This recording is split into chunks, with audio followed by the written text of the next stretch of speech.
ဘုရားမြတ်စွာရဲ့စာပေမှာအလုံးသိကြတဲ့အတိုင်းလောကဆိုတာ၃မျိုးရှိတယ်ဩဃတလောကလို့ဆိုတဲ့တတ္တဝါတွေရဲ့မွေးဖွားတည်ရှိပြီးနေထိုင်ရာဖြစ်တဲ့စัจ java လာတွေနဲ့ဖွဲ့စည်းထားတဲ့ယဝန်းဒေတာကြီးကတစ်ခုရှိတယ်ပေါ့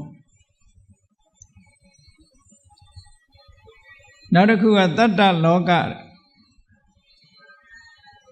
တခါတရံကြတော့အဲ့ဒီဩဃတလောကထဲမှာမိတင်းပြီးတော့နေထိုင်ကြတဲ့တတ္တဝါတွေကိုရည်ညွှန်းပြီးတော့လောကလို့သုံးတာရှိတယ်အဲ့ဒီလောကကိုတော့တတ္တလောကလို့ခေါ်တယ်တခါတရံအကြောင်းတရားတွေပေါ်မှာမိတည်နေရတာဖြစ်လို့သင်္ခါရပဲတတ္တလောကလို့ခေါ်တဲ့တတ္တဝါတွေဟာလည်းပဲကံစိတ်ဥဒုအာရအစတဲ့ဆိုင်ရာအကြောင်းတရားတွေပေါ်မှာမိတည်ပြီးတော့ဖြစ်ပေါ်နေရတာဖြစ်လို့တတ္တလောကကြီးတစ်ခုလုံးကိုလည်းပဲသင်္ခါရလို့ပဲခေါ်တယ်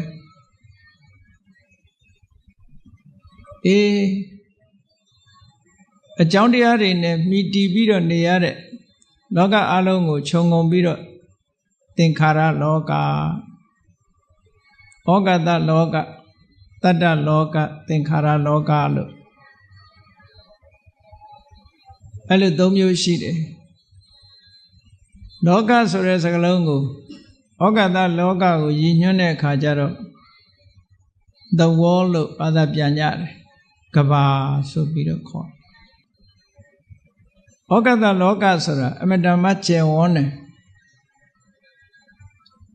စัจ java လာတွေနဲ့ဖွဲ့စည်းထားတဲ့လောကကြီးစัจ java လာတွေကိုလည်းဗုဒ္ဓဘာသာ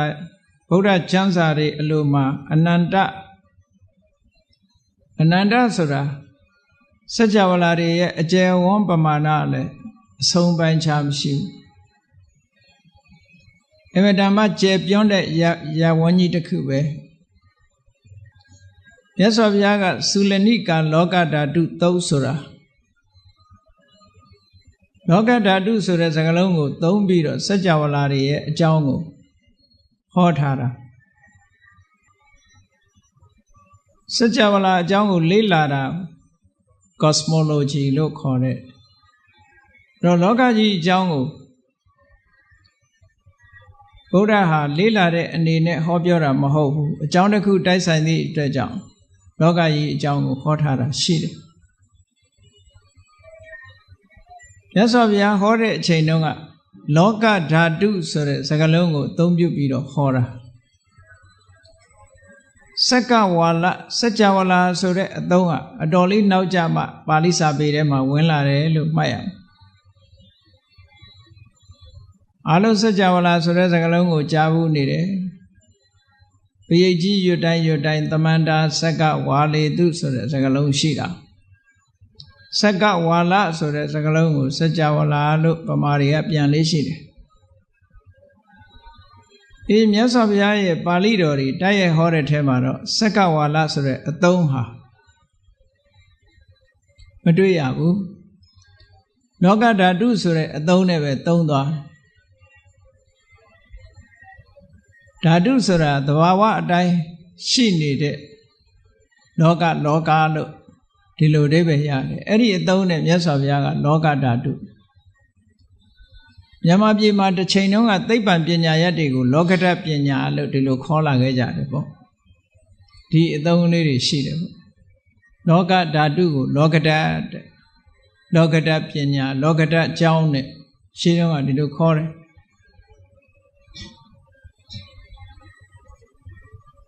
လောကဓာတုနဲ့ပတ်သက်လာပြီးတော့မြတ်စွာဘုရားကသုလနိကာလောကဓာတုမစ္စည်းမိကာလောကဓာတုမဟာလောကဓာတုဆိုပြီးတော့လောကဓာတု၃မျိုးခွဲခြားပြီးတော့ဟောထားတာရှိတယ် Buddhist cosmology အနေနဲ့လေ့လာမယ်ဆိုလို့ရှိရင်အင်္ဂုတ္တပါဠိတော်မှာ သုလနိကလောကဓာတုတုတ်ကိုဖတ်ရှုလေ့လာကြအောင်ဖြစ်ပါတယ်မြတ်စွာဘုရားကစัจ java လာအကြောင်းလောကအကြောင်းကိုဟောတယ်ဆိုတဲ့အခါမှာကိုရောတိုင်းဒိဗ္ဗစက္ခုအဘိညာဉ်ဆိုတာကိုအသုံးချပြီးတော့လောကကြီးတစ်ခုလုံးကိုဖြန့်ကျက်ပြီးတော့ထိုလောကကြီးတစ်ခုလုံးကိုအလင်းရောင်ဖြန့်ကျက်ပြီးတော့ချိရှုပြီးဟောတဲ့အမတန်စွမ်းအားထက်တဲ့သမာဓိစွမ်းအားပညာစွမ်းအားနဲ့ချိရှုပြီးတော့ဟောတာပဂရိမျက်စိနဲ့မြင်နိုင်လောက်တဲ့အတိုင်းအတာလေးကအမတန်မှနေပါတယ်တူတောင်းပဂရိမျက်စိနဲ့ကြည့်ဖို့ဆိုမလုံလောက်ဘူးကြည့်လေဘုန်းကြီးတို့တွေဟာကောင်းကင်နဲ့ပတ်ဝန်းကျင်ကိုကြည့်ရင်ဘယ်နေရာကပဲကြည့်ကြည့်ကိုဟာအလဲဘဟိုမှာပဲရှိနေတာပဲအမြဲတမ်းဘာဖြစ်လို့ကိုကအလဲဘဟိုမှာရောက်နေရတယ်လဲလို့ဆိုရင်မျက်စိရဲ့မြင်ခွင့်အတိုင်းအတာကဒီလောက်ပဲရှိတာမျက်စိရဲ့မြင်နိုင်တဲ့စွမ်းအားဟာဟိုဘက်လည်းဒီလောက်ပဲဒီဘက်လည်းဒီလောက်ပဲဆိုတော့လောကကြီးကအလွန်ကျယ်တယ်ဆိုတဲ့အဓိပ္ပာယ်ကိုဖော်ဆောင်နေတာပေါ့အကယ်၍သာအကန့်အသတ်ရှိတဲ့နေရာတစ်ခုဆိုပါစို့အဆောက်အဦတစ်ခုထဲမှာကြည့်မယ်ဆိုရင်နာယနာကနေလို့ရှိရင်တစ်ဖက်ချင်းတစ်ဖက်ကျယ်ပဲဖြစ်မှာပေါ့လောကကြီးမှာတော့ကိုကတဏှာမှာရလိုက်တာနဲ့တပြိုင်နက်ကိုဟာအလဲဘိုးမှာရှိတယ်ဘယ်ဘက်ကြည့်ကြည့်အကွာအဝေးဟာတူညီနေတဲ့အဓိပ္ပာယ်ရှိနေတယ်ပေါ့ဒါလောကကြီးကဘလောက်ကျယ်တယ်ဆိုတာအနုမာနအပြင်ခံမှန်းပြီးတော့ကြည့်လို့ရတယ်သုလနိကလောကဓာတုမှာမြတ်စွာဘုရားသခင်ကိုရောမြတ်ကအသေးစားလောကဓာတ်ဆိုတာတဲ့စัจ java လာပေါင်း1000နဲ့ဖွဲ့စည်းထားတာတဲ့အဲ့ဒါလေးကိုလောကဓာတ်တစ်ခုလို့ပြောတာဒါအသေးဆုံးအကြီးဆုံးကြတော့စัจ java လာဂတိတသိန်းရှိတယ်စัจ java လာတစ်ခုမှာလူပြေတစ်ခု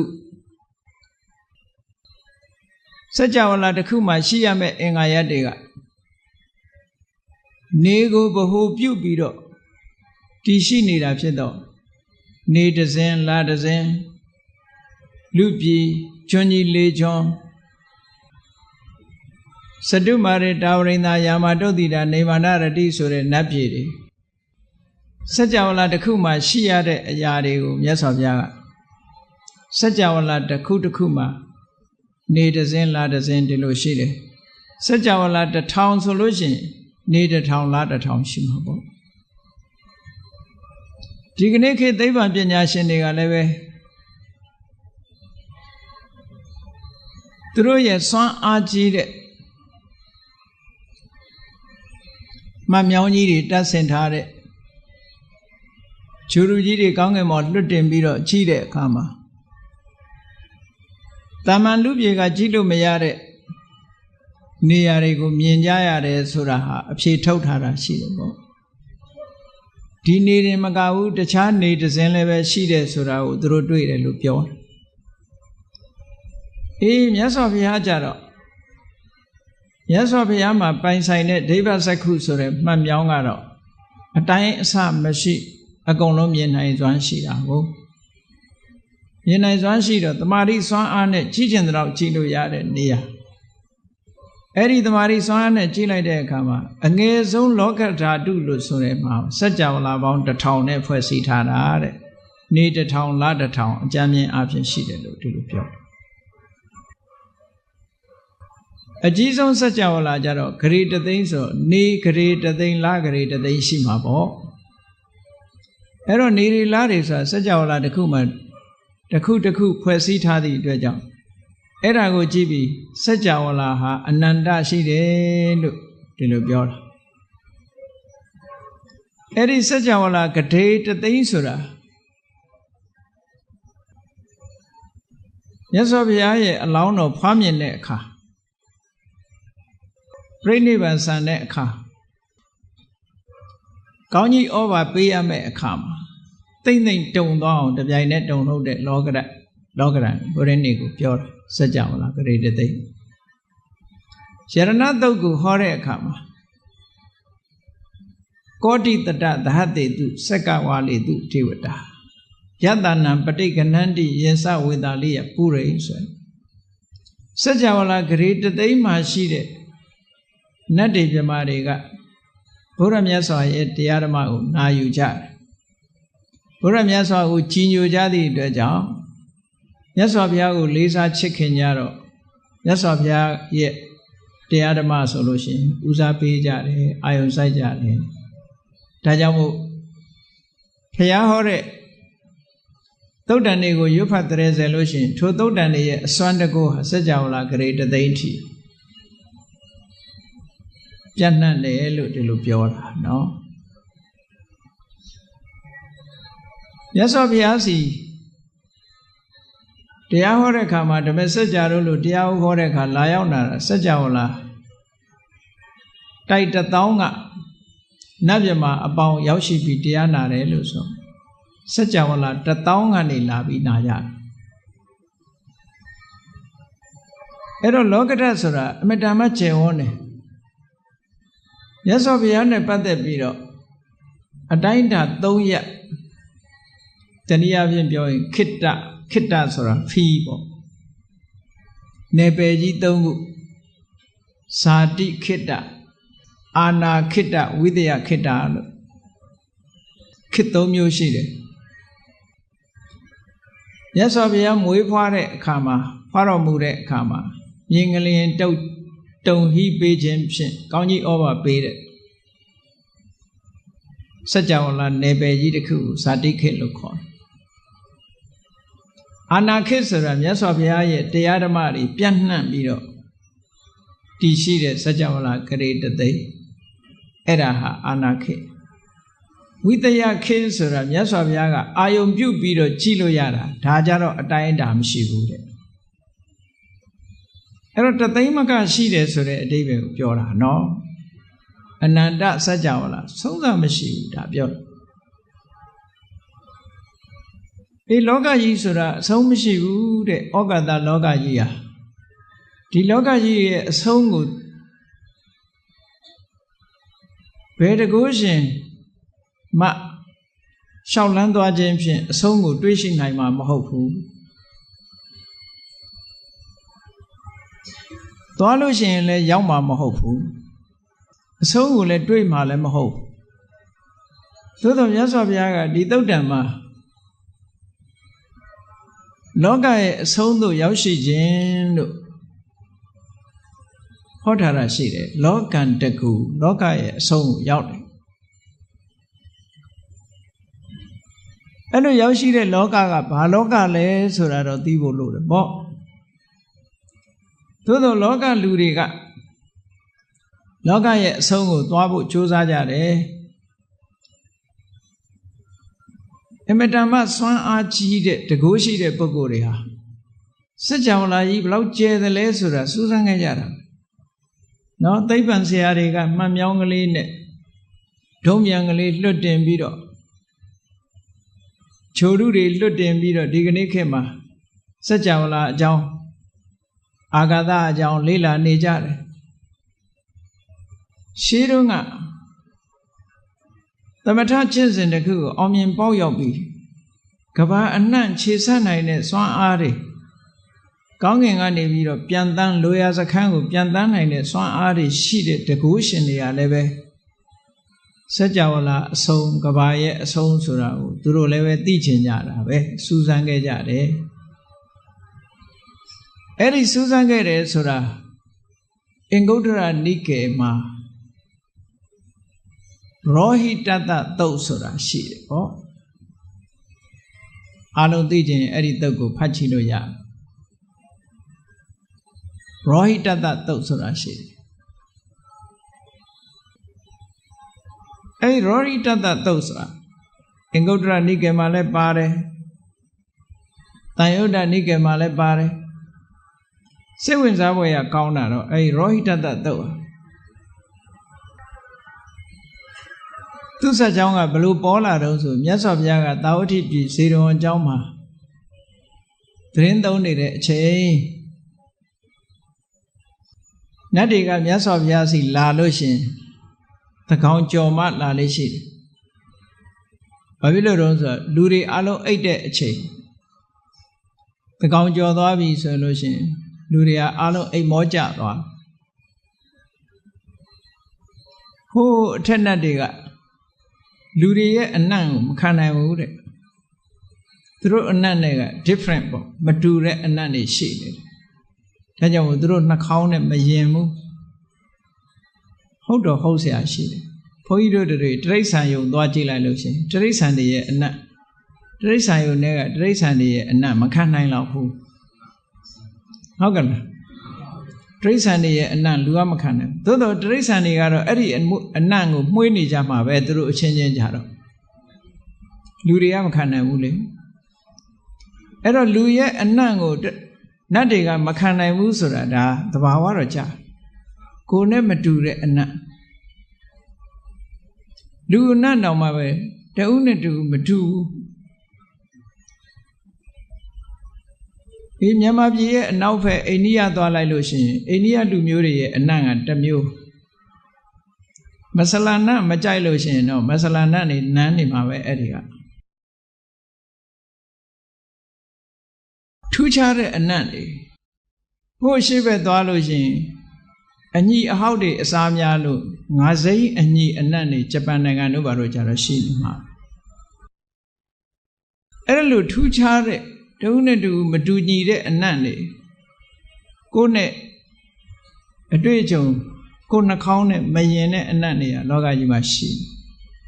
အဲ့တော့နတ်တွေကနေ့လယ်အချိန်ဆိုရင်လူတွေကလှုပ်ရှားသွားလာနေတော့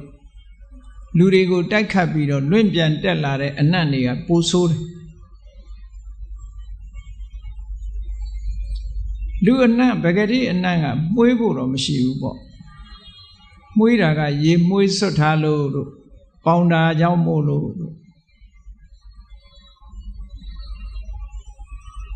အာဂန္တုကလို့ခေါ်တယ်ပန်းရဲ့ယနံ့တို့နန္တာရဲ့ယနံ့တို့ရေမွေးရဲ့ယနံ့တို့ဒါတွေကမွေးတာလူကမွေးတာမဟုတ်ဘူးเนาะအဲ့ဒါကိုလူကပေါင်းစားလိုက်တဲ့အခါကျတော့လူတွေမှာမျက်စိလဲသွားပြီးလူကမွေးတယ်လို့ထင်နေကြတကယ်ကလူအနံ့ကမမွေးဘူးတဲ့အဲ့ဒါကြောင့်မို့လို့လူတွေရဲ့အနံ့ကိုနတ်တွေကမခံနိုင်ဘူးနေ့စဉ်မှာလူတွေကလှုပ်ရှားသွားလာနေတော့အနံ့တွေကတထောင်ထောင်ထအဲ့ဒါကြောင့်မို့လို့လူတွေအိမ်မောချသွားပြီဆိုလို့ရှိရင်အနံ့တွေလည်းယောပါသွားမှာပဲအတ္တမလန်တွေလည်းယောပါသွားမှာလှုပ်ရှားပြီးတော့မနေသည့်အတွက်ကြောင့်လေတွေကတိုက်ခတ်ပြီးတော့လူအနံ့တွေအပေါ်မှာတက်လာမှာမဟုတ်ဘူးတဲ့ဒါကြောင့်မို့နတ်ပြည်ကနတ်တွေဟာအင်မတန်မှလာခြင်းတို့လာရင်တောင်မှပဲအဘိက္ကန္တာယရတ္တိယညင်ဥယံကိုကျော်လွန်ပြီးတော့သကောင်ပိုင်းရောက်တဲ့အခါကျမှလူပြည်ကိုလာကြတယ်တဲ့လူပြည်ကိုလာတဲ့အခါမှာလည်းပဲနတ်တွေဆိုတာသူတို့ကထိုင်တော့မယ်ဆိုရင်သူတို့ထိုင်เสียခုံကြီးကသူတို့ရဲ့ဘုံကံအစွမ်းအလျောက်အလိုလိုပေါ်လာတတ်တယ်လူတွေလိုထိုင်ကုန်ယူသွားเสียမလို့ကံကအကျိုးပေးတဲ့ဘုံဆိုတာလေကိုနေခြင်းတဲ့နေရာဘုံမိမ့်မှန်ကရှိတယ်ကိုသွားတဲ့လမ်းဟာရွှေလန်းငွေလန်းခင်းထားတာကိုထိုင်ခြင်းတဲ့နေရာဟာထိုင်เสียကအလိုလျောက်ဖြစ်လာလူတွေကြတော့အဲ့ဒါလောက်ကြီးမရှိဘူးမရှိသည့်အတွက်ကြောင့်ထိုင်ရင်ထိုင်เสียလေးယူသွားမယူရင်ထိုင်เสียမရှိဘူးကျမ်းပေါ်ထိုင်ရနတ်တွေကြတော့အဲ့လိုမဟုတ်ဘူးသူထိုင်ရင်ပြီဆိုရင်ထိုင်เสียပလင်ကအလို့အလျောက်သူတို့ပေါ်လာမှာအဲ့ဒါကြောင့်မို့လို့လူပြည်လာတဲ့အခါမြတ်စွာဘုရားစီတရားဓမ္မသိခြင်းလို့တရားနာခြင်းလို့သူတို့ယင်နဲ့မရှင်းတာတွေမေးခြင်းလို့လာတဲ့အခါမှာထိုင်လေးမရှိကြဘူးတဲ့ထိုင်မယ်ဆိုလို့ရှိရင်သူတို့ပလင်ကြီးပေါ်လာမှာမို့မြတ်စွာဘုရားကိုအဂါရဝမလေးစားရရောက်မှာဆိုလို့မထိုင်တာလို့ဒါကအကြောင်းတစ်ခုပေါ့နော်ဒါလည်းယုတ်တိရှိတဲ့အကြောင်းတစ်ခုပဲနောက်အကြောင်းတစ်ခုကတော့ဘာကြောင့်မထိုင်ကြတာတော့ဆို လူပြေလာရင်နတ်ကနှာခေါင်းပိတ်လာရတာဆိုမြန်မြန်ပြန်ကျင်တယ်ပေါ့အသက်အောင်ပြီးတော့လူတွေရဲ့အနံ့တွေမခံနိုင်ဘူးမြန်မြန်ပြန်ကျင်တယ်မြန်မြန်ပြန်လို့ရတဲ့ဣရိယာပုကမတ္တယထာပို့ပြီးမြန်မြန်ပြန်လို့ရတယ်ပေါ့ထိုင်နေလို့ရှိရင်ဟုတ်လားထိုင်ရအောင်မယ်ထိုင်ပြီးတော့ထားရအောင်မယ်ဆိုတော့နှိကွေးတယ်ပေါ့အဲ့တော့မတ္တယပြီးနေလိုက်လို့ရှိရင်ပြန်ကျင်လည်းထပြန်သွားလို့လွယ်တာပေါ့သို့တော့နတ်ကတော့လမ်းလျှောက်ပြန်တာတော့မဟုတ်ဘူးဘွားကနေပေါ်လာပြီးပြုတ်ခနဲ့ပျောက်သွားတာသူတို့တဏှာနဲ့တဏှာရွှေ့တဲ့အချိန်ပိုင်းလေးကအလွန်ပဲလင့်မြန်တယ်ခွေးထားတဲ့လက်ကိုဆန့်လိုက်တယ်လို့ပဲဒီနေရာပျောက်ပြီးဟိုနေရာရောက်သွားတာဖြည်းဖြည်းချင်းသွားနေရတာမျိုးမဟုတ်ဘူးပေါ့နော်အေးမြန်မြန်ပြန်မှုအတွက်မတ္တယလေးရှိတယ်တနေ့ကျတော့အဲ့ဒီမြတ်စွာဘုရားစီမှာနတ်သားတယောက်ရောက်လာတယ်သူ့နာမည်ကရောဟိတတလို့သူကရှောက်တယ်ရှောက်လာပြီးတော့သူကမေးခွန်းတစ်ခုမေးတယ်သူမေးတဲ့မေးခွန်းကဘာတော့ဆိုအရှင်ဘုရားတဲ့လောကကြီးမှာမွေးလည်းမမွေးဘူးအိုလည်းမအိုရဘူးနာလည်းမနာရဘူးသေလည်းမသေရဘူးတဘဝကနေတဘဝကူးပြောင်းတာလည်းမရှိဘူးအဲ့ဒီလောကကြီးကိုတွေ့ဖို့ဂျုံဖို့ရောက်ရှိဖို့အတွက်သွားလို့ရနိုင်သလားဒီမေကုန်းမေးတာဒီမေကုန်းကကျန်တဲ့ပုဂ္ဂိုလ်တွေမေးပြစ်ချင်မှမေးပြစ်မယ်ဒီမေကုန်းကနော်အဲ့ဒီလောကမျိုးကိုရောက်နိုင်သိနိုင်တွေ့နိုင်သလားတဲ့အဲ့ဒီရောလောကရောက်သွားလို့ရှိရင်ဝေးရတာလည်းမရှိဘူးအိုရတာလည်းမရှိဘူးနားရတာလည်းမရှိဘူးသေရတာလည်းမရှိဘူးတဘဝကနေတဘဝကူးပြောင်းတာလည်းမရှိဘူးသာဝရတည်ငြိမ်နေတဲ့လောကကြီးကိုတပည့်တော်တို့သွားလို့ရမလားတဲ့လောကရဲ့အဆုံးကိုတွေ့နိုင်သလားဘုန်းကြီးတို့တွေကြုံတွေ့နေတဲ့လောကကတော့မွေးလဲမွေးတယ်အိုလဲအိုတယ်နားလဲနားတယ်သိလဲသိတယ်တဘဝကနေတဘဝသွားတာဘယ်တတ္တဝါမှမြဲနေတာမရှိဘူးเนาะလူတွေကတတိမထားကြလို့ကိုယ်နဲ့နီးမှသာတတိထားတတ်တာကိုမနီးရင်တတိမထားဘူးတခြားနေရာကိုမကြည့်နဲ့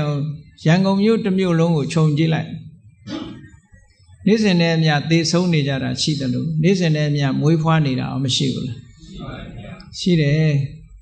တကဘာလုံးကိုခြုံပြီးတော့ကြည့်မယ်ဆိုလို့ရှိရင်လူတွေကတန်းချီပြီးတော့သေပြီးတော့တန်းချီပြီးမွေးနေတာပဲမဟုတ်လားအဲ့တော့ပြောင်းရွှေ့နေကြတာပြောင်းရွှေ့နေကြတယ်လွန်ခဲ့တဲ့နှစ်တရာကျော်ကရန်ကုန်သူရန်ကုန်သားတွေဒီကနေ့တယောက်မှမရှိဘူးဒီကနေ့ရှိနေတဲ့ရန်ကုန်သူရန်ကုန်သားတွေနောက်နှစ်တရာကျော်200ဟိုဘက်ဘယ်သူမှရှိမှာမဟုတ်ဘူးအဲ့ဒါလို့လောကကြီးဟာအမြဲတမ်းထာဝရရွေးရှားပြီးတော့ဝေဖွာခြင်းအိုမင်းရင်ရောခြင်းသေဆုံးခြင်းတဘွားကနေတဘွားကူးပြောင်းသွားလာခြင်းဆိုတဲ့အနေထားနဲ့နေနေတဲ့လောကကြီးဒီလောကကြီးရဲ့အဆုံးဟိုဘက်မှာရောက်သွားမယ်ဆိုလို့ရှိရင်တော့ဒါမျိုးရှိမှာမဟုတ်ဘူးလို့သူတွေးတယ်ပေါ့နော်ဒီလောကကြီးထဲမှာရှိတဲ့တ attva တွေကတော့ဒီတိုင်းပဲရှိတယ်ဒီလောကကြီးရဲ့အဆုံးရောက်သွားရင်တော့ဒါမျိုးရှိမှာမဟုတ်ဘူးမွေးဖွားတာလည်းရှိမှာမဟုတ်ဘူးအိုရာသေးတာလည်းရှိမှာမဟုတ်ဘူးတဘွားနေတဘွားကူးပြောင်းတယ်ဆိုတာတွေလည်းရှိမှာမဟုတ်ဘူးလို့အဲ့ဒီလောကကြီးကို तू ရှာတွေ့ခြင်းနဲ့ရှိနိုင်မလားလျှောက်တော့မြတ်စွာဘုရားအဖြေတယ်မရှိနိုင်ဘူးအဲ့လောကမရောက်နိုင်ဘူးတဲ့အဲ့ဒီလောကကိုမတွေ့နိုင်ဘူးလို့ပြောလျှောက်လန်းသွားခြင်းဖြင့်တော့မရောက်နိုင်ဘူးတဲ့မြတ်စွာဘုရားအဲ့ဒီလိုလောကရဲ့အဆုံးကိုသိနိုင်ဖို့ရောက်နိုင်ဖို့မြင်နိုင်ဖို့ဆိုတာမဖြစ်နိုင်ဘူးလို့မြတ်စွာဘုရားဖြေတော့အဲ့ဒီနတ်သားက तू ကလျှောက်တယ်အရှင်ဘုရား ဩစရာကောင်းလိုက်တာဗျာတဲ့အရှင်ဘုရားဖြေတဲ့အမှန်ကလုံးဝမှန်တယ်လုံးဝမှန်တယ်တဲ့တပည့်တော်ကိုတွေ့ပါတဲ့အဲ့ဒီလိုလောကမျိုးသွားလို့မရောက်ဘူးဆိုတာတပည့်တော်ကိုတွေ့ပဲတဲ့တစ်ချိန်တုန်းကတပည့်တော်တကိုးရှင်ယသိတူဖြစ်ခဲ့ဘူးတဲ့ပေါ့သူကသူဆက်ချောင်းပြန်လျှောက်တာတကိုးရှင်ယသိကြီးတူတပည့်တော်ဖြစ်ခဲ့တယ်ကောင်းကင်ခရီးကနေပြီးတပည့်တော်သွားနိုင်တယ်တပည့်တော်ရဲ့လင်းမြန်တဲ့နှုံးကခုခေတ်စကားနဲ့ပြောမယ်ဆိုရင်အလင်းတန်းရဲ့လင်းမြန်တဲ့နှုံးနဲ့သွားမှာပေါ့အလင်းဆိုတာအလွန်မြန်နဲ့မော်လာသွားတာအလင်းရောင်သွားတဲ့နှုံးနဲ့သူပြောတဲ့ဥပမာကတော့ဗာနဲ့ပြောတော့ဆိုရင်အမတန်ပေါ့တဲ့မြားကလေးလေးနဲ့တက်ပြီးတော့အဲ့ဒီမြားကိုပြစ်လိုက်တဲ့အခါမှာထပင်ဆိုတာဘလောက်ပဲရှိမလို့ထပင်ရဲ့အတုပ်ဟာရှိလာလို့ရှင်8လက်မတပေ12လက်မဒီလောက်ပဲရှိမှာပေါ့နော်အဲ့ဒီမြားနဲ့ပြစ်လိုက်လို့မြားကထပင်လုံးနားကနေကပ်ပြီးတော့ဖြတ်သွားတဲ့အချိန်လေးဟာတစ်စက္ကန့်ပဲဘိုင်းလောက်ပဲရှိမှာပဲပေါ့ဟုတ်ကဲ့လားဆိုလိုတာကသူဥပမာပေးထားတာတော့သူ့ရဲ့လျင်မြန်တဲ့နှုံသားဟာအမတန်ပေါ့တဲ့မြားလေးကိုအရှိန်အောင်နဲ့ပြစ်လိုက်တဲ့အခါမှာအဲ့ဒီမြားလေးဟာရှစ်လက်မအတိုင်းတာလေးတစ်ခုဖြတ်ကျော်တဲ့အချိန်ပိုင်းလေးလို့ဆိုအလွန်တိုတဲ့အချိန်ပိုင်းလေးကိုပြောတာပဲအလွန်တိုတဲ့အချိန်ပိုင်းလေးထပင်ကိုဖြတ်တဲ့အချိန်လေးဟာအမှန်တူတူလေးပဲဖြစ်မှာပေါ့အဲ့ဒါလောက်ထိအောင်သူကလျင်မြန်တယ်တဲ့စัจ java လာတစ်ခုကိုအဲ့ဒီလိုနှုံးတဲ့သူဟာစัจ java လာတွေဆုံးအောင်သွားကြည့်တယ်ပေါ့ပြီးတော့သူကခန္ဓာကိုယ်နဲ့ရှောက်လန်းပြီးတော့သွားတာဖြစ်တော့သူ့ရဲ့ခြေလှမ်းကြီးကလည်းဘလောက်ကျဲတယ်လဲလို့ဆိုလို့ရှိရင်အရှိသမုဒ္ဒရာကအနောက်သမုဒ္ဒရာလောက်မှာသူကခြေလှမ်းတစ်လှမ်းပဲမြန်တဲ့နှုံးကလည်းအလွန်မြန်တယ်ခြေလှမ်းကလည်းအမတန်ကျဲတယ်အဲ့ဒီနှုံးနဲ့သူစัจ java လာရဲ့အဆုံးလောကကြီးရဲ့အဆုံးကိုသိကျင်တာနဲ့သူတက်တန်းတရားရှိတဲ့အချိန်ပိုင်းမှာအစာအာဟာရစားတဲ့အချိန်လေးခိတ္တနားတယ်နောက်ဖေးသွားတဲ့အချိန်လေးခိတ္တနားတယ်မောပန်းလို့ခိတ္တခဏအိပ်ဆက်တဲ့အချိန်ပိုင်းလေးမေးတဲ့အချိန်ပိုင်းလေးခိတ္တနားပြီးတစ်ချိန်လုံးသူခရီးသွားနေခဲ့တယ်ပေါ့အဲ့ဒီနှုံနဲ့သွားတာသူသွားတာလောကကြီးရဲ့အဆုံးကိုရောက်ချင်လို့သူအဲ့ဒီနှုံနဲ့သွားခဲ့တာတဲ့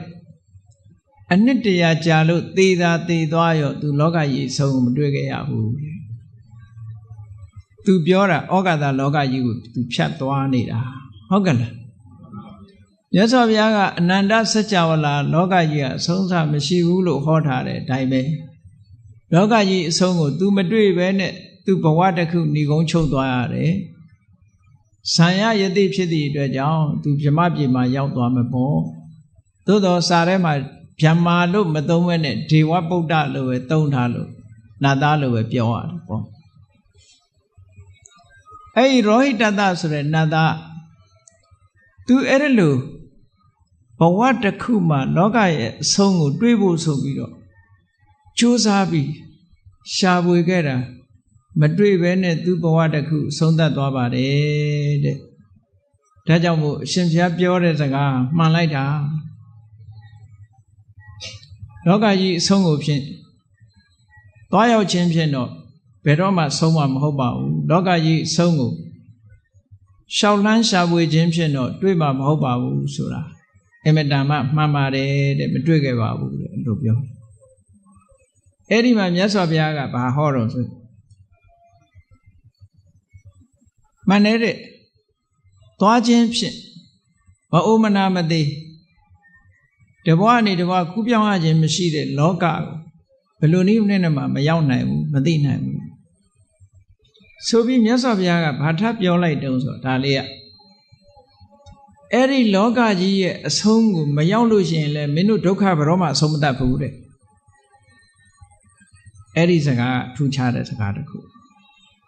လောကကြီးရဲ့အဆုံးကိုမရောက်ဘူးဆိုရင်လည်းမင်းတို့ဒုက္ခဘယ်တော့မှမငြိမ်းဘူးတဲ့ဒုက္ခရဲ့အဆုံးကိုဘယ်တော့မှတွေ့မှာမဟုတ်ဘူးလောကကြီးအဆုံးကိုရောက်မှသာလျှင်ဒုက္ခအားလုံးကလွတ်မြောက်မှာဖြစ်တယ်ဒီနေရာမှာမြတ်စွာဘုရားကအကျိုးမရှိတဲ့စัจ java လာဩကာသလောကကြီးကိုရှာဝေစူးစမ်းနေခြင်းဖြင့်အချိန်ဖြုံးနေတဲ့နတ်သားအကျိုးမရှိတာဟုတ်အကျိုးရှိတဲ့နိလန်းနဲ့မြတ်စွာဘုရားတဲ့ပေးလိုက်တာသဘောအား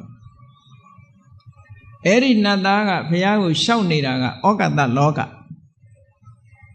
ကမ္ဘာလောကကြီးအမတန်မှကျေပြောလာတဲ့တတ္တဝါတွေရဲ့ဖြစ်ရမွေးရတည်ရှိနေရလောကကြီးရဲ့အဆုံးကိုသူကရှာတာဘယ်လောကကြီးရဲ့အဆုံးကိုရှာမရောက်နိုင်ဘူးလို့အဲ့ဒီဩကာသလောကကြီးအဆုံးကိုရှာလို့မရောက်ဘူးမြတ်စွာဘုရားကဩကာသလောကကိုမရည်ညွှန်းမဲနဲ့သင်္ခါရလောကကိုရည်ညွှန်းပြီးတော့အဲ့ဒီလောကရဲ့အဆုံးကိုမရောက်လို့ရှိရင်လည်းမင်းဒုက္ခအဆုံးမတတ်ဘူးတဲ့ဒုက္ခဆိုတာဘာတော့ပြန်လီမွေးဖွားခြင်းအိုခြင်းနာခြင်းသေခြင်းဆိုတဲ့ဒီဆင်းရဲဒုက္ခတွေမင်းဘယ်တော့မှအဆုံးသတ်မှာမဟုတ်ဘူးဘုန်းကြီးတို့တွေမဆုံးနိုင်တဲ့ဒုက္ခဆိုတာဘာတော့ဆိုရင်ကြည်ဇာတိပိဒုက္ခစရာပိဒုက္ခဗျာတိပိဒုက္ခမရဏံပိဒုက္ခဒါတွေပဲမဟုတ်လားမဆုံးနိုင်တဲ့ဒုက္ခလောကလူသားတွေမဆုံးနိုင်တဲ့ဒုက္ခဘာဖြစ်လို့တော့ဆိုရင်မွေးလာပြီးရင်အိုမယ်နာမယ်သိမယ်သိပြီးရင်မွေးပြန်အောင်မယ်မွေးလို့ရှိရင်အိုးမယ်နာအောင်မယ်သိအောင်မယ်ဟောမွေးလိုက်အိုလိုက်နာလိုက်သိလိုက်မွေးလိုက်အိုလိုက်နာလိုက်သိလိုက်ဆိုတဲ့ဒီတန်တရားဆက်ကြီးတဲ့ကနေပြီးတော့ဘယ်တော့မှမပြီးဆုံးနိုင်တဲ့အရာကြီးဖြစ်ပြီးတော့ဒီထဲမှာပဲတဝဲလဲလဲရှိနေမွေးထားတဲ့အချိန်ပိုင်းမှာလဲသက်သာလားဆိုမသက်သာဘူးပိယေဟိဝေပြောကောဒုက္ခကိုလိုချင်တာတွေကိုနှစ်သက်တာတွေကိုမြတ်နိုးတာနဲ့ခွဲရတယ်အပိယေဟိတံပြောကောဒုက္ခကိုမတွေ့ချင်တာတွေနဲ့တွေ့ရမယ်ကိုမုန်းတာတွေနဲ့လဲစုံစည်းရမယ်ဟောပိယေဟိအပိယေဟိတံပြောကောဒုက္ခပိယေဟိဝေပြောကောဒုက္ခဒါရင်လားဆိုတော့မဟုတ်ယံပိဿံနလဗတိတံပိဒုက္ခဓမ္မစကြာမှာဟောထားတဲ့မြတ်စွာဘုရားကလူတိုင်းတတိထားဖို့သိနိုင်တဲ့ဒုက္ခတွေကိုထုတ်ပြထားတာနော်လူကျင်တာမရတဲ့ဒုက္ခအဲ့တော့လူတွေကစဉ်းစားလိုက်ပဲကိုလိုချင်တဲ့ယာထုရလိုက်တယ်ကိုလိုချင်တဲ့ငွေကြေးရတယ်ကိုဝယ်ချင်တဲ့ပစ္စည်းလေးဝယ်လို့ရတယ်ဆိုယံပိဿံနလဗတိတံပိဒုက္ခံဆိုတာမဟုတ်ဘူးလို့ထင်ကောင်းထင်လိုက်အဲ့ဒါကိုပြောတာမဟုတ်ဘူးယံပိဿံနလဗတိစာလူတွေဟာအိုချင်လို့အိုတာလားမအိုချင်ပဲနဲ့အိုတာလားအိုချင်ပဲနဲ့အိုတာပါဗျာအေးအဲ့ဒါမရနိုင်တဲ့ဟာပဲကားလိုချင်ရင်တော့ပတ်စံရှိရင်ရပါတယ်သွားဝယ်ပေါ့တိုက်လိုချင်လဲဆောက်ရတာပဲပတ်စံရှိမရဘူးလားကျန်တာတွေကရနိုင်တာလေမရနိုင်တာကဘာလို့ဆိုရင်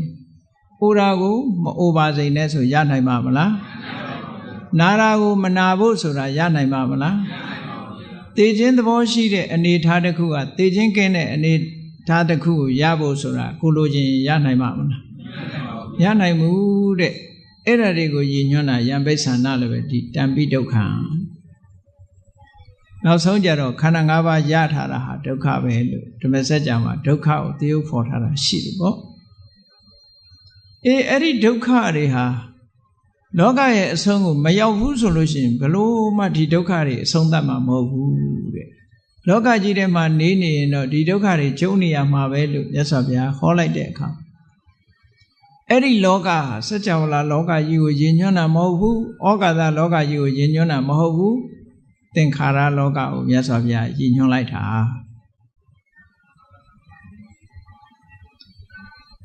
ခုနတုန်းကရောဟိတတဆိုတဲ့နတ်သားကလာပြီးတော့ရှောက်နေတာဩကာသလောကကြီးအကြောင်းကိုလာရှောက်နေတာမြတ်စွာဘုရားကဖြေပြီးတော့ပြောလိုက်တဲ့စကားကသင်္ခါရလောကကိုပြောတာ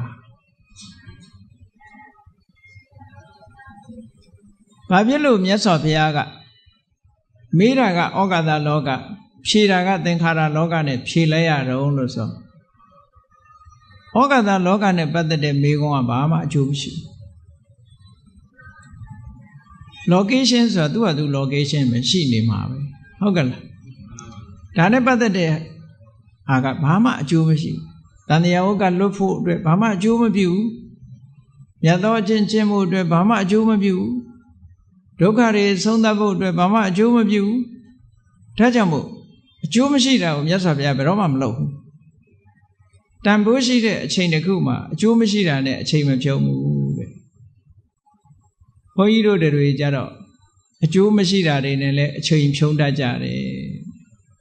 ရှိလေတန်တရားအစမသိနိုင်ပါဘူးဆိုပြီးတော့သိကျင်လို့လိုက်ရှာနေတာမျိုး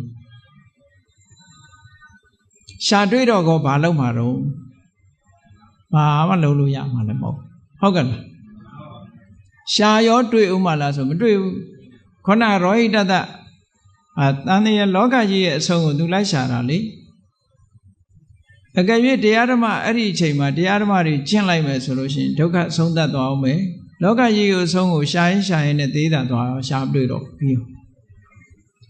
သူလုပ်တဲ့ဟာအကျိုးတစ်ခုဘာမှမရှိဘူးအဲ့ဒါလို့အကျိုးမရှိတဲ့အလုပ်ကိုမြတ်စွာဘုရားမလုပ်ရအောင်သင်္ခါရလောကကိုရည်ညွှန်းပြီးမြတ်စွာဘုရားကဖြေလိုက်တာဖြေပြီးတော့နောက်ဆက်တွဲပြောတဲ့စကားကအမတန်မှအဓိပ္ပာယ်ရှိတယ်နသအပ္ပတ္တဝလောကန္တံဒုက္ခတန္တံဂရိတလောကရဲ့အဆုံးကိုမတွေ့ဘူးမရောက်ဘူးဆိုလို့ရှိရင်ဒုက္ခရဲ့အဆုံးလည်းမရောက်နိုင်ဘူးဒုက္ခအဆုံးမတတ်နိုင်ဘူးလို့အဲ့လိုဟောပြီးတော့မြတ်စွာဘုရားကသူဆိုလိုတဲ့လောကထပ်ရှင်းပြတယ်ငါပြောချင်တဲ့လောကတခြားမဟုတ်ဘူးအပိစာဟံရောဟိတတငါပြောချင်တဲ့ရောဟိတတငါပြောချင်တဲ့လောကဆိုတာဣမတ္တမေယေဝကလိဝရေတတေညာမိသမနကေဘုန်းကြီးတို့တွေရှိနေတဲ့လောကတစ်ခုပြောမလို့ကလိဝရဆိုတာဘုန်းကြီးတို့တွေတဏ္ဍာမှာရှိဗျာမမတ္တိကလိဝရေလူရဲ့အရာအမောင်းဟာတလံပဲရှိတယ်တလံဆိုတာတော့ကိုယ်အလံနဲ့ကိုပေါ့လူဘူးလေးကလည်းသူ့အလံလေးနဲ့သူတော့တလံပဲဟုတ်ကဲ့လားလူတော်ကြီးကလည်းသူ့အလံလေးနဲ့သူတော့တလံပဲတလံဆိုတာလက်နှစ်ဖက်ကိုဟိုဘက်ဆန်တန်းလက်မောင်းနှစ်ဖက်ကိုညာဘက်ဘယ်ဘက်ကိုဆန့်တန်းလိုက်တဲ့အခါမှာရရှိလာတဲ့အတိုင်းအတာတစ်ခုတလံလို့ခေါ်တာလူအရာမောင်းကလည်းဒီတိုင်းပဲထွက်လာအထုကိုပုံပန်းမကြလို့လက်ကြီးကတိုးနေရင်တော့မပြောတတ်ဘူးပေါ့ပုံမှန်လက်ဆိုလို့ရှိရင်ဆန့်တန်းလိုက်အဲ့ဒီဆန့်တန်းလိုက်တဲ့အတိုင်းအတာကိုကိုယ့်အရာကိုတိုင်းကြည့်လိုက်အံကြဖြစ်ရမယ်ဗျာမမတ္တတလံအတိုင်းရှိတဲ့ခန္ဓာကိုယ်ဧရိယာလေးတစ်ခုကိုကန့်သတ်ပြီးတော့ပြတာလောကငါဆိုခြင်းနဲ့လောကဆိုတာဟောဒီတလံအတိုင်းအတာရှိတဲ့လူခန္ဓာကိုယ်ကြီးဟုတ်ကဲ့လားအဲ့ဒီလူခန္ဓာကိုယ်ကြီးဟာတတ်တင်ညာမိသမနကေမှတ်သိတဲ့သဘာဝတရားတွေရှိတယ်စိတ်တွေရှိတယ်ဆိုလိုတာကနံတရားတွေရှိတယ်အမှတ်တင်ညာတွေရှိတယ်အမှတ်တင်ညာတို့အသိစိတ်တွေရှိတဲ့ဟောဒီတဏ္ဍာလောက်ရှိတဲ့ခန္ဓာကိုယ်လေးမှာပဲငါကလောကရဲ့အကြောင်းကိုလည်းငါပြောမယ်တဲ့လောကဖြစ်ပေါ်ခြင်းရဲ့အကြောင်းတရားဟာလည်းဒီထဲမှာပဲရှိတယ်လောကရဲ့ချုပ်ငြိမ်းရာဆိုတာလည်းဒီထဲမှာပဲရှိတယ်လောကချုပ်ငြိမ်းဖို့အကျင့်ကောင်းဆိုတာလည်းဒီထဲမှာပဲရှိတယ်ဟောဒါအဲ့ဒီရောဟိတတနတ်သားကိုဗြဟ္မာကိုမြတ်စွာဘုရားကသင်္ခါရလောကနဲ့ပတ်သက်ပြီးဟောလိုက်တဲ့တရားတစ်ခုပဲဒါလောကရဲ့အဆုံးသို့ရောက်ရှိခြင်းဆိုတာဒီလောကကိုပြောတာမြတ်စွာဘုရားသတ်မှတ်ဖော်ပြတဲ့လောကသည်တလံအတွင်းမှာပဲရှိတယ်လူခန္ဓာကိုယ်ထဲမှာပဲရှိတယ်ဆိုလိုတာကလောကဆိုတာဒီထဲမှာရှိတယ်လောကဖြစ်ကြောင်းတရားဆိုတာလည်းဒီထဲမှာရှိတယ်တခြားသွားမရှာနဲ့ လောကနိရောဓလောကချုပ်ငြိမ်းရာနိဗ္ဗာန်ဆိုတာလေဒီမှာပဲရှိတယ်လောကနိရောဓဂ ामि နိပฏิပဒါလောကရဲ့ချုပ်ငြိမ်းရာအကျင့်ကောင်းဆိုတာလေဒီထဲမှာပဲရှိတယ်တခြားသွားမရှာဘူးဒီသုတ်တန်လေးကိုးကားပြီးတော့ဘုန်းကြီးတို့1989ခုနှစ်ကသီရိလင်္ကာမှာနေတယ်သီရိလင်္ကာမှာနေတော့ကိုလံဘိုမြားနာမြို့နာကမြို့နယ်လေးတစ်ခုနုခေခိုရလို့ခေါ်တယ်ရန်ကုန်လိုပဲပေါ့ကိုလံဘိုမြို့ကြီးကအကြီးကြီးမြို့နယ်ပေါင်းများစွာဖွဲ့စည်းထားတာကိုလံဘိုဆိုတာမြို့နယ်ပေါင်းများစွာဖွဲ့စည်းထားတာတခုစီလိုက်ကြည့်လိုက်ရင်ကိုလံဘိုပဲဆိုတာမရှိတော့ဘူးမြို့နယ်လေးတွေပဲရှိတယ်ရန်ကုန်ဆိုတာရောရှိရလားဘုနာသွားလိုက်လေဒါကကမာရွတ်မြို့နယ်ဟိုကတာမွေမြို့နယ်ဗဟန်းမြို့နယ်ဒါပဲရှိတာပဲမဟုတ်လားအဲ့ဒီတာမွေတို့ဗဟန်းတို့ကမာရွတ်တို့ဒါတွေအကုန်လုံးပေါင်းလိုက်တဲ့အခါမှာရန်ကုန်လို့ခေါ်တယ်မဟုတ်လားအဲ့ဒီအတိုင်းပဲကိုလံဘိုဆိုတာမြို့နယ်တွေအများကြီးပေါင်းပြီးတော့ဖွဲ့စည်းထားတာအဲ့ဒီမြို့နယ်တွေကတခုနုခေဂောရလို့ခေါ်တယ်အဲ့ဒီနုခေဂောရမြို့မှာမဟာစီဆရာတော်တို့ရဲ့တပည့်မဟာစီဆရာတော်တို့စီမှာကမ္မထမ်းထိုင်သွားတယ်အမျိုးသမီးကြီးကပစ္စည်းဥစ္စာလည်းချမ်းသာတယ်သူ့အိမ်ဝင်းခြံကြီးကလည်းကျဲတယ်အဲ့ဒီအိမ်ခြံထဲမှာသူကကမ္မထမ်းရိပ်သာလေးတစ်ခုဖွင့်ထားတယ်သူ့အတိုင်းဝိုင်းကသူ့နားမှာတော်တော်လေးများတယ်သူ့တပည့်တွေမျိုးသားတွေရောမျိုးသမီးတွေရောလူ90လောက်ရှိတယ်သူ့နာမည်ကရူပစိန်ဟလို့ခေါ်တယ်ရူပစိန်ဟဘုန်းကြီးတို့အဲ့ဒီရောက်တော့ဆက်သွယ်ပြီးတော့ရှင်ဘုရားတဲ့ကမ္မထမ်းပြတတ်သလားတဲ့အေးပြတာပေါ့လို့ကမ္မထမ်းပြတတ်လို့ရှိရင်တဲ့ဒီနှစ်တဝါတွင်သူ့ရိပ်သာမှာလာပြီးသတင်းသုံးပြီးတော့ကမ္မထမ်းပြပါလို့ဘုန်းကြီးတို့ပင့်သွားတာ ਨੇ အဲ့ဒီမှာသွားပြီးတော့ကမ္မထမ်းသွားပြတဝါဆိုပြီးတော့တီဟိုတွေမှာအဲ့လိုထုံးစံရှိတယ်သူတို့အိမ်ကိုဘုန်းကြီးတွေပင့်ပြီးတော့ဝါဆိုခိုင်းတယ်သူတို့ကတော့တခြားနေရာမှာနေကြတယ်ဝါဆိုပြီးတဲ့အခါမှာကထိန်တို့ဘာလို့လုပ်ပြီးတော့ဒါနကောင်းမှုပြုကြတယ်သီလဆောက်တည်ကြတယ်အဲ့ဒီမှာစနေနေ့တိုင်းတနင်္ဂနွေနေ့တိုင်းဘုန်းကြီးကကမ္မထမ်းတရားဟောပေးရတရားတစ်ပုဒ်တစ်ပုဒ်ဟောပေးရတယ်ပေါ့သူတို့သိကျင်တဲ့မေးခွန်းတွေမေးတယ်အဲ့ဒီမှာတရက်မှာတရားဟောတဲ့အခါကျတော့ဘာအကြောင်းဟောတော့ဆိုနိဗ္ဗာန်အကြောင်းကိုဟောတာ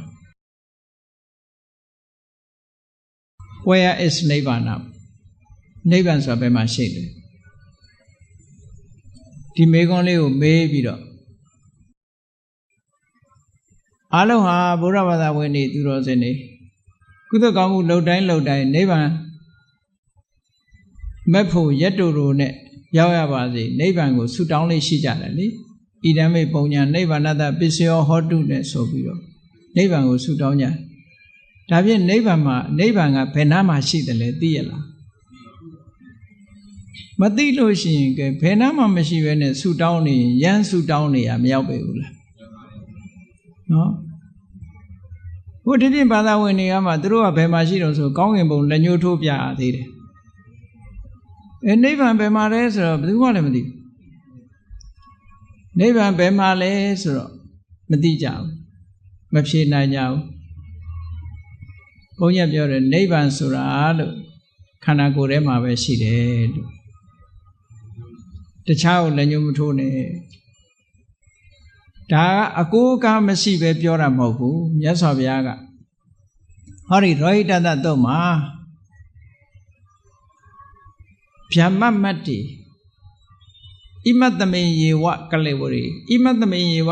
ကလေဝရေဆိုတာမြတ်စွာဘုရားဒီခန္ဓာကိုယ်ကြီးလို့ပြောတာနော်ဒီခန္ဓာကိုယ်ကြီး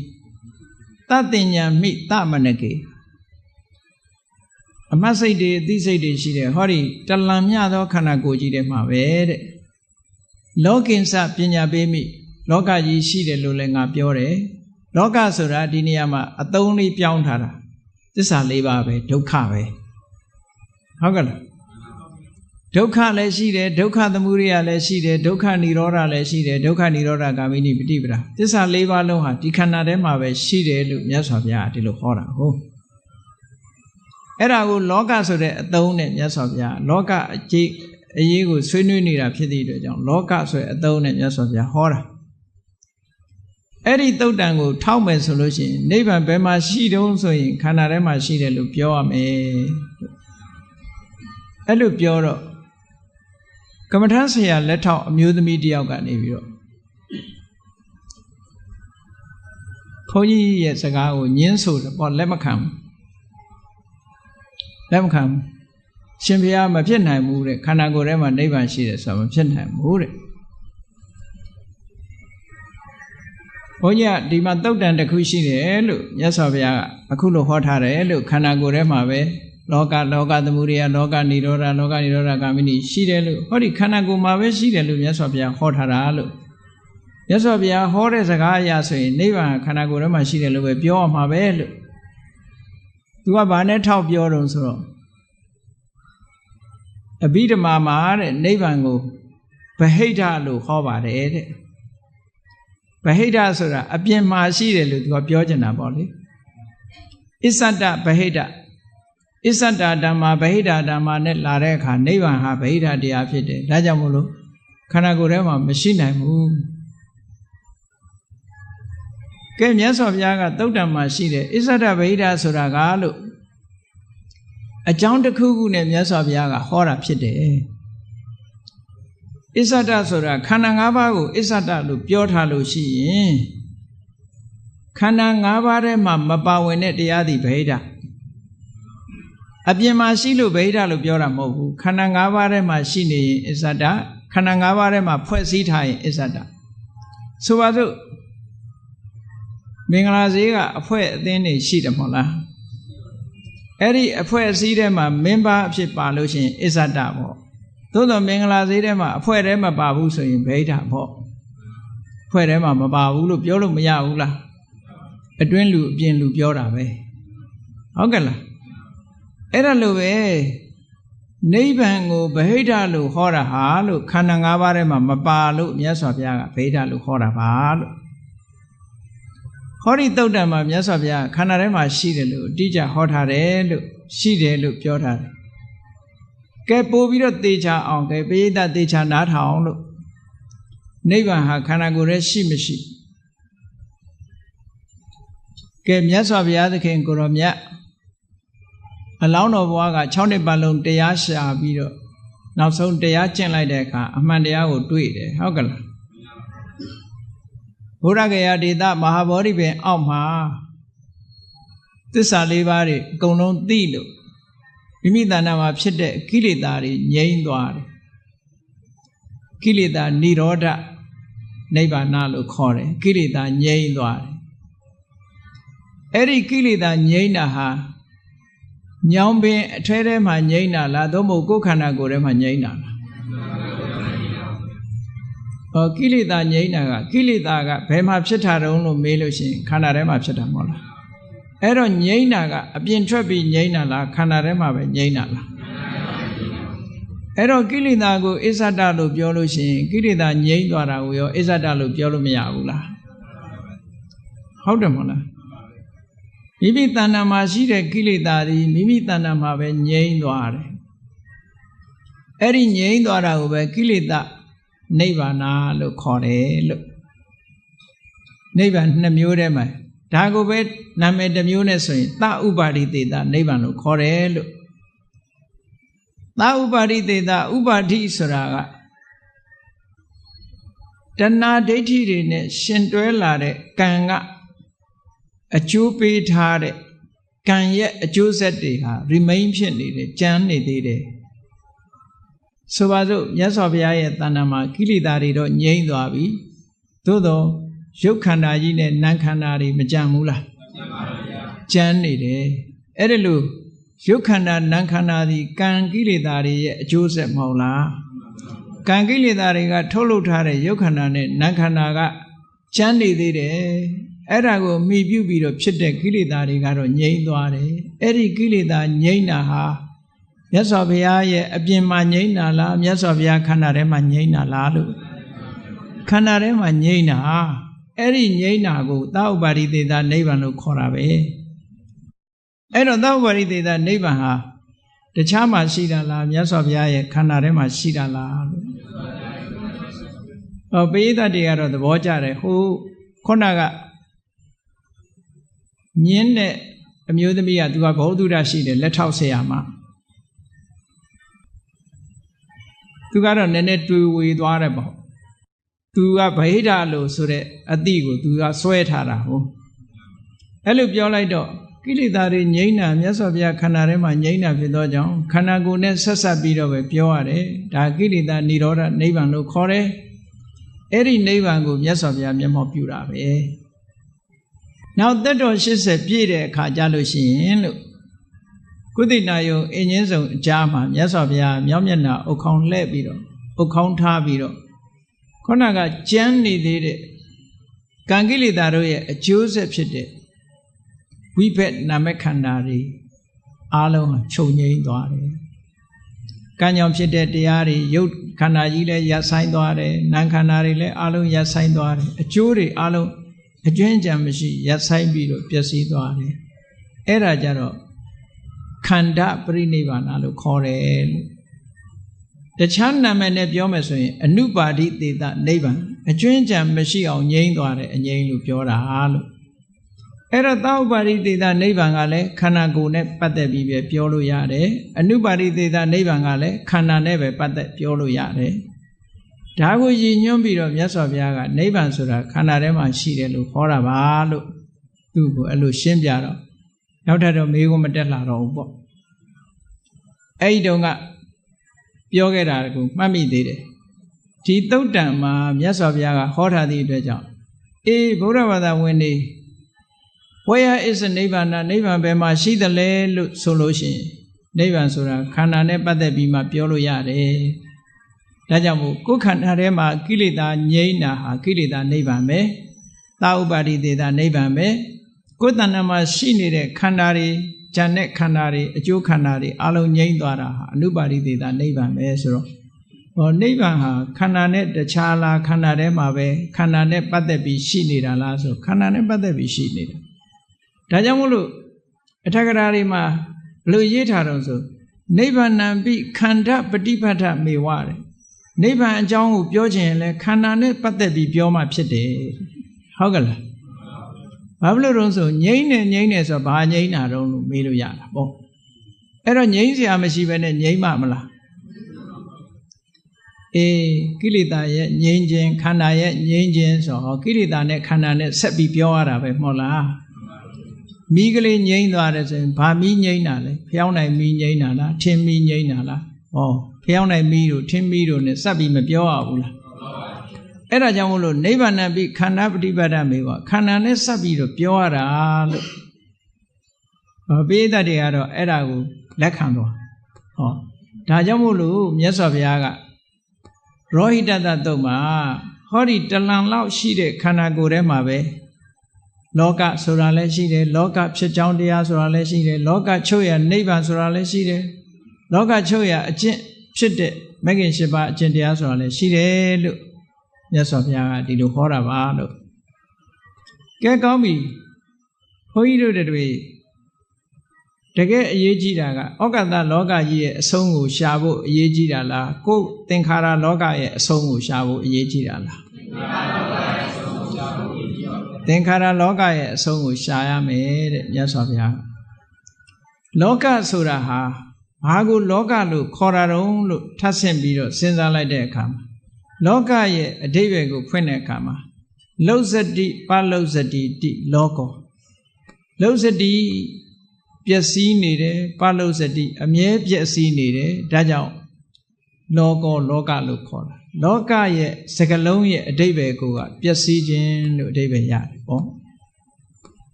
ပျက်စီးနေတာဒ ဖြစ်လာပြီးတီးနေမှာမဟုတ်ဘူးဖြစ်လာပြီးပြတ်သွားမှာလို့ပြောတာနော်ပြတ်နေတယ်အဖြစ်မရှိဘဲနဲ့တော့ပြတ်တယ်လို့ပြောလို့ပဲရမလဲဖြစ်တာတွေဟာတီးမနေဘူးပြတ်တယ်လို့ပြောတာနော်အေးဒါဖြင့်လောကဆိုတာဘာကိုပြောတာတုံးဆိုသင်္ခါရလောကဆိုတာဘာကိုပြောတာတုံးလို့ကောက်ချက်ချကြည့်တဲ့အခါကျတော့ဒီခန္ဓာ၅ပါးကိုပဲပြောတာပဲခန္ဓာ၅ပါးဟာအကြောင်းတရားကြောင့်ဖြစ်လာပြီးဘာဖြစ်လဲပြတ်သွားတာပဲအဲ့ဒီပြတ်သွားလို့ခန္ဓာ၅ပါးကိုလောကလို့ခေါ်တယ်တဲ့အဲ့ဒီလောကကြီးရဲ့အဆုံးရောက်အောင်သွားရမယ်လို့ပြောတာမဆုံးဘူးဆိုလို့ရှိရင်အိုခြင်းနာခြင်းသေခြင်းဆိုတာတွေကဒုက္ခတွေကအဆုံးသတ်မှာမဟုတ်ဘူးတဲ့လောကရဲ့အဆုံးကိုမရောက်ဖဲနဲ့အိုခြင်းနာခြင်းသေခြင်းကဆုံးတာဆိုမရှိနိုင်ဘူးအေးဒါကြောင့်မို့လို့ခန္ဓာ၅ပါးရဲ့ဒီမမြဲတဲ့သဘောတရားတွေကိုရှုမှတ်ဖို့ရအတွက်မြတ်စွာဘုရားကနံပါတ်1သစ္စာဖြစ်တဲ့ဒုက္ခသစ္စာကိုဟောတယ်ဒီသုတ်တံမှာလောကလို့ဆိုတဲ့နာမည်နဲ့ဟောတယ်ဒီလိုမှတ်ဒုက္ခသစ္စာကိုပဲလောကဆိုတဲ့နာမည်နဲ့ဟောလိုက်တယ်ခန္ဓာကိုပြောတာအာယတနာကိုပြောတာဓာတ်ကိုပြောတာခန္ဓာအာယတနာဓာတ်ကိုဖယ်လိုက်ရင်လေလောကဆိုတာရှိမှမရှိပဲကိုအေးအဲ့ဒီလောကကြီးကိုလောကကြီးရဲ့သဘာဝကိုမြင်အောင်ကြည့်ရဘာနဲ့မြင်အောင်ကြည့်မလဲဆိုလို့ရှိရင်မဂ္ဂင်၈ပါးအကျင့်တရားကိုပွားများအထောက်ပြီးစိတ်ဆွမ်းအားတွေအသိဉာဏ်ဆွမ်းအားတွေတမာရီဆွမ်းအားတွေကိုမြင့်တင်ပြီးတော့ဒါနဲ့ပဲကြည့်ရမှာပဲအဲ့ဒီဆွမ်းအားတွေကဘယ်မှာရှိတုံးဆိုရင်ဒီခန္ဓာထဲမှာပဲရှိတာပဲအပြင်ကလာမှာမဟုတ်ဘူးเนาะကိုယ့်ရဲ့အသိဉာဏ်တွေကိုကိုတိုးတက်လာအောင်လုပ်ရမယ်အသိဉာဏ်တိုးတက်လာအောင်လုပ်ဖို့အတွက်မြတ်စွာဘုရားကနံပါတ်1သမ္မာဝါစာသမ္မာကမ္မန္တသမ္မာအာဇီဝဆိုတဲ့ကိုချင်းသီလပေါ်မှာအခြေခံတဲ့ကိုချင်းသီလအခြေခံပြီးတော့ကြိုးပမ်းအထောက်ပါတဲ့သမ္မာဝါယာမကြိုးပမ်းအထောက်တဲ့အခါမှာတတိဆွဲမြဲစွာထားပါသမ္မာတတိစိတ်ဓာတ်ကလေးတည်ငြိမ်အောင်ကြိုးစားပါသမ္မာသမာဓိမှန်မှန်ကန်ကန်စဉ်းစားပါသမ္မာသင်္ကပ္ပအမှန်မြင်လာလိမ့်မယ်သမ္မာဒိဋ္ဌိဟောမဂ္ဂင်၈ပါးပဲအဲ့ဒီမဂ္ဂင်၈ပါးနဲ့လောကရဲ့သဘာဝကိုမြင်အောင်ကြည့်သစ္စာ၄ပါးအရင်နာမည်နဲ့ပြောမယ်ဆိုလို့ရှိရင်မဂ္ဂင်၈ပါးနဲ့ဒုက္ခကိုရှုတာအဲ့တော့ဝိပဿနာတရားအားထုတ်တယ်ဆိုတာဘာကိုရှုတာတုံးဆိုရင်ဒီဒုက္ခကိုပဲရှုတာပဲဒါဝိပဿနာရဲ့အာယုံကိုပြကျင်လို့မြတ်စွာဘုရားကဒုက္ခသစ္စာကိုအရင်ဆုံးဟောတာပဲ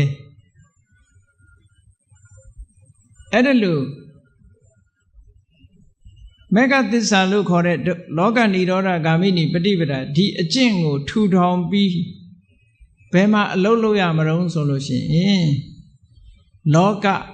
ဆိုတဲ့ခန္ဓာပေါ်မှာအလုပ်လုပ်တဲ့အဲ့ဒါလို့ခန္ဓာပေါ်မှာအလုပ်လုပ်လို့ခန္ဓာရဲ့သဘာဝတွေကိုသိလိုက်တဲ့အခါကျတော့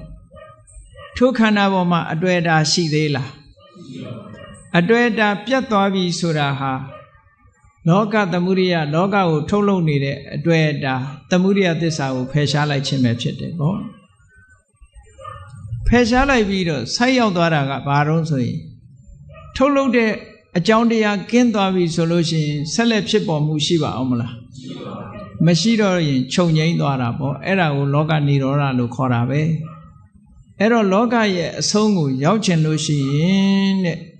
အတွေ့အတာဆိုတဲ့သမုဒိယကိုဖယ်ရှားမှာဖြစ်ပါတယ်သမုဒိယကိုဖယ်ရှားခြင်းလို့ရှိရင်နံပါတ်1သစ္စာဖြစ်တဲ့လောကသို့မဟုတ်ဒုက္ခသစ္စာကိုမှန်အောင်မြင်အောင်ကြည့်ရမယ်ဒုက္ခရဲ့သဘောကိုမှန်မှန်မြင်ပြီဆိုလို့ရှိရင်ထိုဒုက္ခကိုထုတ်လုပ်နေတဲ့အတွေ့အတာဆိုတာကိုယ်တဏ္ဍာမှာကင်းပြတ်သွားလိမ့်မယ်ကင်းပြတ်သွားခြင်းဖြင့်ဒုက္ခကိုမထုတ်လုပ်တော့ဘူးဒုက္ခကိုမထုတ်လုပ်သည့်အတွက်ကြောင့်ကိုရလိုက်တာဘာတော့ဆိုရင်ဒုက္ခនិရောဓလောကនិရောဓအဲ့တော့သစ္စာ၄ပါးဆိုတာဝိပဿနာလုပ်ငန်းစဉ်ကြီးကိုအကျဉ်းပြောတာပဲရှင်သာရိပုတ္တရာဒါလေးနဲ့ပဲသောတာပန်ဖြစ်သွားတာပဲအကြောင်းနဲ့အကျိုးအဲ့ဒီမှာဒုက္ခဆိုတာလက်ရှိဖြစ်ပေါ်နေတဲ့ခန္ဓာတွေသမုဒိယဆိုတာအဲ့ဒီလက်ရှိဖြစ်ပေါ်နေတဲ့ခန္ဓာတွေရဲ့အကြောင်းတရားပဲအဲ့ဒီနှစ်ခုလုံးငြိမ်းသွားတာဒုက္ခနဲ့သမုဒိယနှစ်ခုစလုံးမဖြစ်တော့တာကိုဒုက္ခនិရောဓလို့ခေါ်တာပဲနိဗ္ဗာန်ဆိုတာဥပိ္ပန္နအပ္ပဝတ္တိ နိရောဓဥပိ္ပဏံဒုက္ခသစ္စာသမုဒိယသစ္စာဒုက္ခနဲ့သမုဒိယနှစ်မျိုးတို့၏အပ္ပဝတ္တိအဖြစ်ရပ်ဆိုင်သွားခြင်းဟာနိဗ္ဗာန်နိဗ္ဗာန်ပဲဟောအကြောင်းလည်းရပ်ဆိုင်သွားတယ်အကျိုးလည်းရပ်ဆိုင်သွားတယ်ဘာဖြစ်လို့အကျိုးကအကြောင်းကရပ်ဆိုင်တာတော့အကြောင်းကိုပယ်တတ်လိုက်တယ်အကျိုးပယ်တတ်အကြောင်းကိုပယ်တတ်လိုက်သည့်အတွက်ကြောင့်အကျိုးလည်းရပ်ဆိုင်သွားတယ်ကြည့်လေဓမ္မစကြာမှာလည်းရှင်းရှင်းလေးပဲမြတ်စွာဘုရားဟောထားတာပယ်တဲ့အခါမှာအကြောင်းကိုပဲပယ်ရတာဒုက္ခကိုပယ်ရတာမဟုတ်ဘူးမြတ်စွာဘုရားကသုံးလိုက်တဲ့စကားလုံးကိုကြည့်ဓမ္မစကြာမှာနိဗ္ဗာန်ကိုဘယ်လိုသုံးလို့ဒုက္ခនិရောဓလို့သုံးထားတယ်နော်ဒုက္ခရဲ့ချုပ်ငြိမ်းရလို့သုံးတယ်အဲ့ဒီဒုက္ခនិရောဓဆိုတာဘာလဲလို့ပြောတဲ့အခါကျတော့ယောတတ္တယေဝတဏှာယအတိတဝိရာဂនិရောဓစာကောပฏิနိဒေကောမုဒ္တိအနာလေယောဆိုပြီးတဏှာအကြောင်းသွားပြောတယ်ဘာဖြစ်လို့တုံးဆိုလို့ရှိရင်တဏှာဆိုတဲ့အကြောင်းတရားမရပ်ဖဲနဲ့ဒုက္ခမချုပ်ဘူးလေဒါကြောင့်မို့လို့အကြောင်းကိုပယ်ရမယ်ဆိုတာနာမည်ကတော့အကျိုးနာမည်နဲ့ပြောထားတာဒုက္ခនិရောဓဆိုတာဒုက္ခရဲ့ချုပ်ငြိမ်းရာဒုက္ခချုပ်တာဘာချုပ်မှချုပ်တုံးဆိုရင်တဏှာချုပ်မှချုပ်တယ်တဲ့ဟုတ်ကဲ့လားဒါကြောင့်မို့ဓမ္မစကြာမှာသေးသေးချာချာဒီလိုဟောထားတာအကြောင်းကိုဖြတ်နိုင်မှအကျိုးဟာရပ်ဆိုင်သွားမှာဖြစ်တယ်အဲ့ဒါကိုပဲတက္ကရာတွေတီကာတွေမှာဥပိ္ပဏံအပ္ပဝတ္တိနိဗ္ဗာန်ဒုက္ခနဲ့သမုဒယအကြောင်းနဲ့အကျိုးဒီနှစ်ခုရပ်ဆိုင်သွားခြင်းဒီပင်နိဗ္ဗာန်လို့ဒီလိုပြောတာတဲ့ဒါဖြင့်ဒုက္ခနဲ့သမုဒယဒီနှစ်ခုကဘယ်မှာရှိတယ်ဆိုကိုယ်ခန္ဓာမှာပဲရှိတာပဲကိုယ်ခန္ဓာမှာရှိတဲ့အရာနှစ်ခုရပ်ဆိုင်သွားခြင်းကိုနိဗ္ဗာန်လို့ခေါ်ရင်နိဗ္ဗာန်ဘယ်မှာရှိတုံပြောရင်ခန္ဓာမှာပဲရှိတယ်လို့ပြောရတယ်သို့တော့ခန္ဓာကနိဗ္ဗာန်လားလို့ဆိုရင်မဟုတ်ဘူးခန္ဓာကတော့နိဗ္ဗာန်မဟုတ်ဘူးเนาะအဲ့ဒါတွေကိုရပ်ဆိုင်သွားဖို့မှန်ကန်တဲ့အကျင့်ဟာဘယ်မှာလဲဆိုရင်လေခန္ဓာထဲမှာပဲရှိတယ်အမတန်မှအစစ်မြင့်တဲ့မဂ္ဂင်၈ပါးအကျင့်တရားကိုကျင့်ကြံကြိုးကုပ်အထုတ်ခြင်းဖြင့်သာလင်သမုဒယကိုဖယ်ရှားပြီးတော့ဒုက္ခရဲ့အကြောင်းကိုအဆုံးသတ်ချုပ်ငြိမ်းစေလို့ရှိရင်နိဗ္ဗာန်ဆိုတာတွေ့ကြမှာဖြစ်တယ်လောကရဲ့အဆုံးကိုသွားကြမယ်ဆိုလို့ရှိရင်ဘာလုပ်ရမလဲမဂ္ဂင်၈ပါးကိုထူထောင်ရမယ်ထူထောင်ပြီးတဲ့အခါလောကကြီးကိုတိဆောက်နေတဲ့တဏှာကိုဖယ်ရှားပြရမယ်အဲ့ဒီလိုဖယ်ရှားလိုက်ရင်တဏှာကုန်သွားတာနဲ့တပြိုင်နက်လောကကြီးရဲ့အဆုံးကိုရောက်ပြီလို့သာမှတ်ပေတော့ဟုတ်ကဲ့လားလောကကြီးရဲ့အဆုံးသို့ရောက်ရှိခြင်းဆိုတာလောကအဆုံးသို့ရောက်ရှိခြင်းဆိုတာတဏှာကုန်သွားလို့ခန္ဓာဆိုတဲ့လောကကြီးရဲ့သင်္ခါရလောကကြီးရဲ့အဆုံးကိုရောက်သွားတာအဲ့ဒီအဆုံးရောက်သွားမှအိုခြင်းနာခြင်းစတဲ့ဆင်းရဲဒုက္ခတွေအကုန်ငြိမ်းသွားမှဖြစ်တယ်မြတ်စွာဘုရားကရောဟိတသဆိုတဲ့နတ်သားကိုဒီဒေသနာတော်ကိုဟောကြားတော်မူခဲ့တာဖြစ်ပါတယ်ဒါကြောင့်မို့တရားချစ်ခင်သူတော်စင်ပရိသတ်တို့ဟာလောကကြီးကိုအဆုံးလောကကြီးရဲ့အဆုံးကိုရှာကြရမှာဖြစ်ပါတယ်လောကကြီးအဆုံးကိုတော့ပဂရိအနေထားနဲ့သွားရောက်လို့တော့တွေးမှာမဟုတ်ဘူးဘာနဲ့သွားရမလို့ဆိုရင်မဂ္ဂင်၈ပါးဆိုတာနဲ့ပဲသွားရမယ်လောကကြီးရဲ့အဆုံးဟာဘယ်မှာရှိတယ်လဲဆိုရင်ကိုယ်ခန္ဓာကိုယ်ထဲမှာပဲရှိတယ်တလန်လောက်အတိုင်းတာရှိတဲ့ခန္ဓာကိုယ်ထဲမှာပဲလောကရဲ့အဆုံးကိုအဲ့ဒီလောကကြီးရဲ့အဆုံးကိုမမြင်သေးသမျှဘုန်းကြီးတို့တွေဒုက္ခကိုဆုံးသတ်နိုင်မှာမဟုတ်ဘူးလို့ကိုစီသဘောကျပြီးတော့ဘုရားမြတ်စွာဟောကြားတော်မူခဲ့တဲ့တရားအတိုင်းသစ္စာ၄ပါးသိရှိအောင်ကြိုးစားအားထုတ်နိုင်ကြပါစေကုန်သတည်း